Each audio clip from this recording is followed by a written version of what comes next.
समजा एक जुनं गंजलेलं लोखंडाचं पान आहे, ज्याला आपण रेंच म्हणतो, आणि ते एका विशिष्ट द्रावणात बुडवलं, त्यातून वीज प्रवाहित केली आणि काही मिनिटांनंतर बाहेर काढलं. आणि ते अगदी चांदीसारखं चमकत असेल, हो ना? अगदी तेच. म्हणजे ते गंजलेलं लोखंड राहिलेलं नसतं, त्यावर एक गुळगुळीत आणि मजबूत थर आलेला असतो. हे एखाद्या जादूगाराने किमया केल्यासारखं वाटतं, पण ही जादू नाहीये. अजिबात नाही. हे फॅरेडेच्या इलेक्ट्रोलायसिसच्या नियमांचं आणि इलेक्ट्रोप्लेटिंगचं एकदम अचाट विज्ञान आहे. बरोबर. आणि आजच्या या सखोल विश्लेषणात आपण याच आश्चर्यकारक प्रक्रियेमागचं इंजिनिअरिंग समजून घेणार आहोत. आपल्याकडे एका इंजिनिअरिंग मार्गदर्शकाचे सविस्तर दस्तऐवज आहेत, प्रेझेंटेशनच्या स्लाइड्स आहेत, आणि पहिल्या स्लाइडचं शीर्षक आहे Faraday's laws of electrolysis and electroplating. आणि त्यात पुढे लिहिलंय fundamentals, calculations and industrial applications, म्हणजे मूलभूत तत्वे, गणिते आणि औद्योगिक उपयोग. हे इलेक्ट्रिशियनसाठी एक संपूर्ण मार्गदर्शक आहे. हो, आणि चित्रात एक सर्किट आणि एका टाकीत बुडवलेलं गिअर दिसते. म्हणजे रसायनशास्त्र आणि भौतिकशास्त्राचा असा थेट संगम पाहायला मिळणं खूप दुर्मिळ आहे. खरंच दुर्मिळ आहे. मी नेहमी सांगते की हे फक्त पुस्तकी ज्ञान नाहीये. एका साध्या विजेच्या प्रवाहाचा वापर करून आपण एका धातूचा थर दुसऱ्या धातूवर कसा चढवू शकतो, हे आपण यातून शिकणार आहोत. हे खूपच रंजक आहे. आता आपण पुढच्या स्लाइडकडे वळूया. स्लाइड 2. याचं शीर्षक आहे लर्निंग ऑब्जेक्टिव्हज, म्हणजे शिकण्याची उद्दिष्टे. हो, कोणत्याही प्राध्यापकाप्रमाणे आपण प्रथम आपलं ध्येय निश्चित केलं पाहिजे. यात 4 प्रमुख मुद्दे आहेत. पहिला मुद्दा म्हणजे फॅराडेचे पहिले आणि दुसरे नियम समजून घेणे, आणि दुसरा म्हणजे इलेक्ट्रोप्लेटिंगची व्यावहारिक प्रक्रिया शिकणे. अगदी बरोबर. आणि नुसतं शिकून थांबायचं नाहीये. तिसरा मुद्दा आहे ECE सूत्रे वापरून वस्तुमान, जाडी आणि वेळ मोजणे. आणि चौथा मुद्दा थोडा प्रगत वाटतोय, औद्योगिक कॅथोडिक संरक्षणाचा अभ्यास करणे. हो, म्हणजे गंजण्यापासून वाचवणाऱ्या प्रगत तंत्रज्ञानापर्यंतचा प्रवास आपण करणार आहोत. हे नियम प्रत्यक्ष उद्योगांमध्ये कसे वापरले जातात ते बघणार आहोत. अच्छा, आता स्लाइड 3 बघूया. याचं शीर्षक आहे इंट्रोडक्शन टू इलेक्ट्रोलायझिस, इलेक्ट्रोलायझिसची ओळख. हा भाग खूप महत्वाचा आहे. इथे स्पष्ट केलंय की रासायनिक प्रक्रियेसाठी डायरेक्ट करंट म्हणजे DC करंटचा वापर होतो. पण मला नेहमी वाटायचं की धातूचा थर द्यायचा, म्हणजे तो धातू वितळवून त्यात ती वस्तू बुडवायची. पण इथे तसं काहीच नाहीये. तर हे इलेक्ट्रोलाइट नक्की काय काम करतं? वितळलेल्या धातूत वस्तू बुडवणं हा एक वेगळा प्रकार झाला. त्याला हॉट डिपिंग म्हणतात. पण इलेक्ट्रोलाइट हे साधं पाणी नसतं. हे एक असं द्रावण आहे जे आयन्ससाठी हायवे म्हणजे महामार्गासारखं काम करतं. हायवे सारखं म्हणजे कसं? म्हणजे जेव्हा आपण DC पॉवर देतो तेव्हा धातूचे कण एका ठिकाणाहून निघून अचूक दुसऱ्या ठिकाणी जाऊन चिकटतात. वाहक द्रवातून धातूचं हस्तांतरण होतं. बापरे, हे तर खूपच अचूक काम आहे.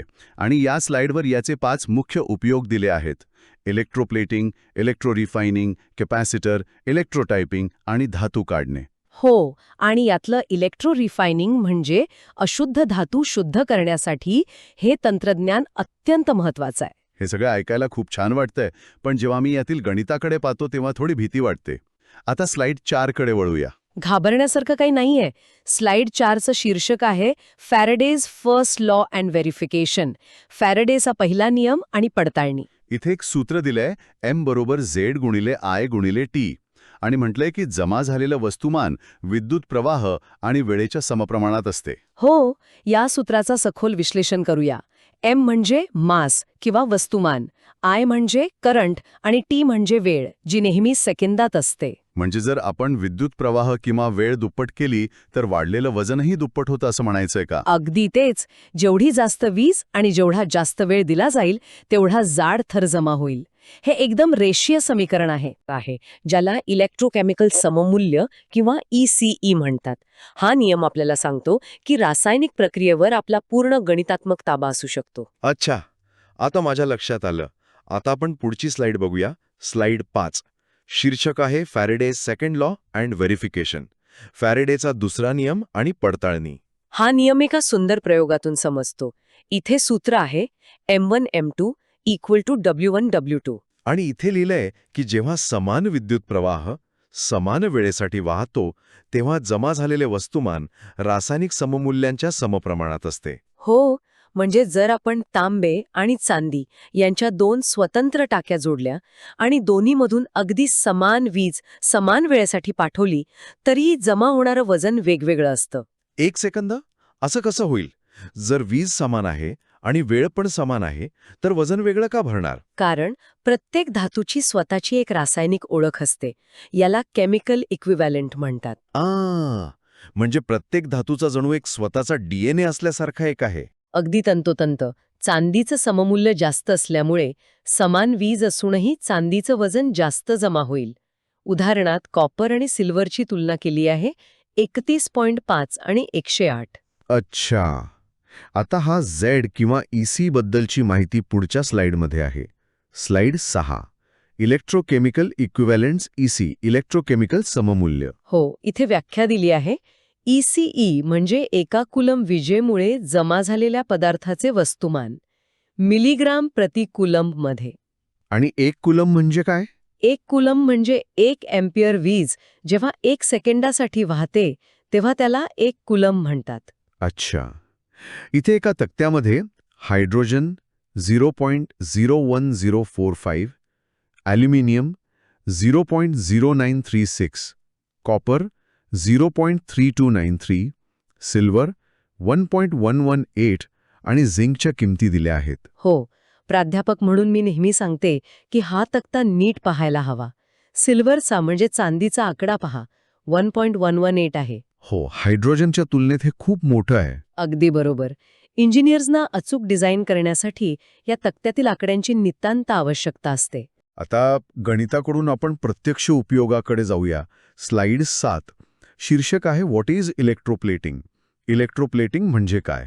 हो, इथे एका गंजलेल्या पानाचं अतिशय चमकदार पानात रूपांतर झालेलं दिसत आहे. हो, आणि याचे 2 उद्देश दिले आहेत.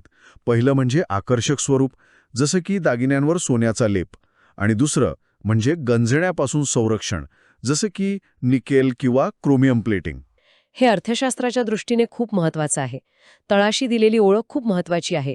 इलेक्ट्रोलायसिसद्वारे कमी दर्जाच्या धातूंवर मौल्यवान धातूंचा लेप दिला जातो.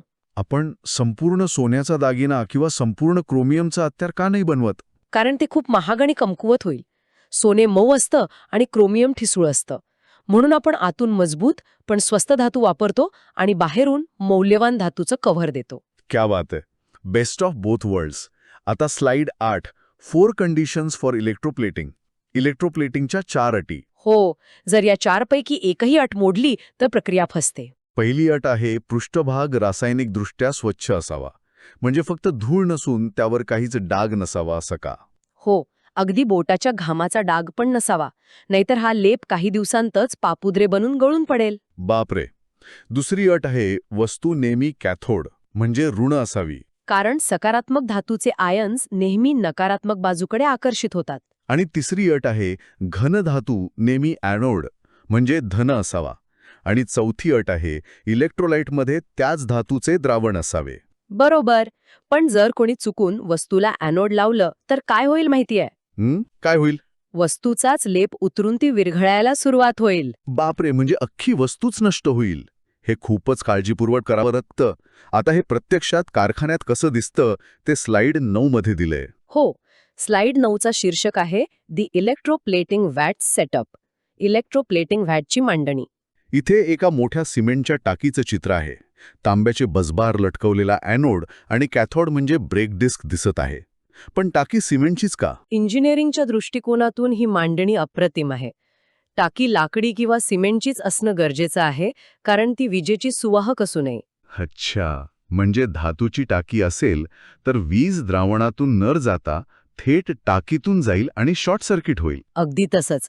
आणि दुसरी अत्यंत महत्वाची गोष्ट म्हणजे वस्तूच्या क्षेत्रफळानुसार विद्युत प्रवाह नियंत्रित करणं. आणि जर प्रवाह जास्त झाला तर? जर प्रवाह जास्त झाला तर लेप जळून काळा पडतो आणि कमी झाला तर लेप कमकुवत होतो. म्हणजे सगळं गणितावरच अवलंबून आहे. आणि गणित म्हटलं की स्लाइड 10 येतेच. Mathematics of electroplating. इलेक्ट्रोप्लेटिंगचे गणित. हो, फॅरेडेची नियम आणि शालीय भूमिती यांचीही सांगड आहे. इथे 3 पायऱ्या आहेत. पहिली पायरी आहे घनफळ बरोबर क्षेत्रफळ गुणिले जाडी. दुसरी आहे वस्तुमान बरोबर घनफळ गुणिले घनता. आणि शेवटी वेळ काढायचं सूत्र आहे टी बरोबर m divided by I into Z. म्हणजे समजा एका कारखान्याला घड्याळाच्या डायलवर नेमकी 0.5 मिलीमीटर जाडीची सोन्याची प्लेटिंग करायची आहे आणि किती सेकंड त्या टाकीत ठेवायची आहे. यालाच अचूक इंजिनिअरिंग म्हणतात. खरंच कमाल आहे. आता हे सूत्र वापरून एक उदाहरण सोडवलंय स्लाइड 11वर. Practical calculation ECE of silver, व्यावहारिक गणित चांदीचे ECE. हो, प्रश्न असा आहे की 0.5 अँपिअर करंटने 3 मिनिटे 20 सेकंदांमध्ये 111.83 मिलीग्रॅम चांदी जमा होते, तर ECE काढा. आणि इथे लाल अक्षरात मुद्दाम लिहिलंय कन्वर्ट टू सेकंड्स, म्हणजे सेकंदात रूपांतर करा. लोक इथे चूक करतात वाटतं. हो, कारण मानवी मेंदू मिनिटांमध्ये विचार करायला सरावलेला असतो.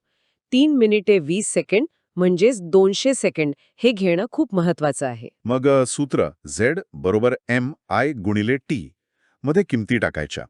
111.83 भागिले कंसात 0.5 गुणिले 200. आणि उत्तर येतं 1.188.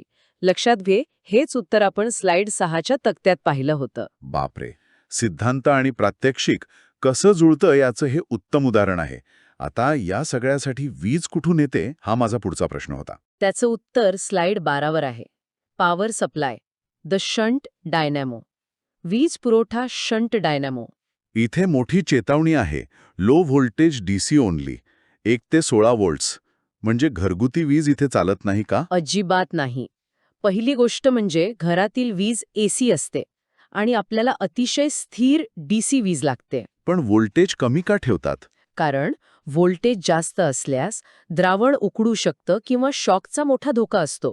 पण काम करण्यासाठी भरपूर करंट म्हणजे अँपियर्स लागतो. अच्छा, म्हणून शंट डायनॅमो वापरला जातो. इथे लिहिलंय यात मोठे कम्युटेटर्स असतात आणि याला जास्त करंट पण कमी दाबावर लागतो. अगदी बरोबर. शंट डायनॅमो स्थिर आणि सुरक्षित वीज पुरवठा देतो. आता इलेक्ट्रोप्लेटिंगचा एक वेगळाच आणि प्रगत उपयोग स्लाइड 13वर दिलाय. ॲडव्हान्स्ड ॲप्लिकेशन, कॅथोडिक प्रोटेक्शन, प्रगत उपयोग कॅथोडिक संरक्षण. ही संकल्पना खरोखर थक्क करणारी आहे. इथे आपण लेप लावत नाहीयो. हो, इथे जमिनीत पुरलेला एक संरक्षित स्टील पाईप दाखवलाय जो कॅथोड आहे आणि त्याला जोडलेला सॅक्रिफिशियल ॲनोड दाखवलाय जो गंजणारा आहे. जमिनीखालील पाईप्स गंजून खराब होतात. त्या गंजण्याला थांबवण्यासाठी आपण फॅरेडेच्या नियमांचा वापर करतो. पण कसं? लेप न लावता हे कसं शक्य आहे? आपण पाईपला एक दुसरा स्वस्थ धातू जसं की मॅग्नेशियम जोडतो. निसर्गाच्या रासायनिक प्रक्रियेत हा सॅक्रिफिशियल ॲनोड स्वतःला नष्ट करून घेतो. अच्छा, सॅक्रिफाईस करतो म्हणजे गंजतो. हो, आणि मुख्य पाईपला सुरक्षित ठेवतो. हा एक प्रकारे धातूंचा अंगरक्षकच आहे. बापरे, म्हणजे निसर्गाच्या प्रक्रियेला थांबवण्यासाठी निसर्गाचाच वापर. कमाल आहे. आता slide 14. Concept clarity and common mistakes, संकल्पना स्पष्टता आणि सामान्य चुका. हो, कोणतीही नवीन गोष्ट शिकताना काय करू नये हे माहीत असणं गरजेचं आहे. पहिली चूक म्हणजे AC पॉवर वापरणे. AC पॉवर वापरली तर काय होईल? प्रवाहाची दिशा सेकंदाला 50 वेळा बदलते. यामुळे धातूचे आयन्स फक्त पुढे मागे नाचतील पण लेप तयार होणार नाही. आणि दुसरी चूक आहे वस्तूला ॲनोडशी जोडणे. हे तर आपण मगाशीच पाहिलं की असं केल्यास वस्तूच विरघळून इलेक्ट्रोलाइटमध्ये मिसळेल. हो, म्हणूनच इथे स्पष्टता दिली आहे की हा नियम नेहमी लक्षात ठेवा. ॲनोड दान करतो आणि कॅथोड ग्रहण करतो. अगदी सोप्या भाषेत समजावलंय. आता आपण शेवटच्या स्लाइडवर आलो आहोत. स्लाइड 15. क्वेश्चन्स अँड प्रॅक्टिस, प्रश्न आणि सराव. हो, इथे 3 प्रश्न दिलेत. पहिला, AC पॉवर निरुपयोगी का आहे?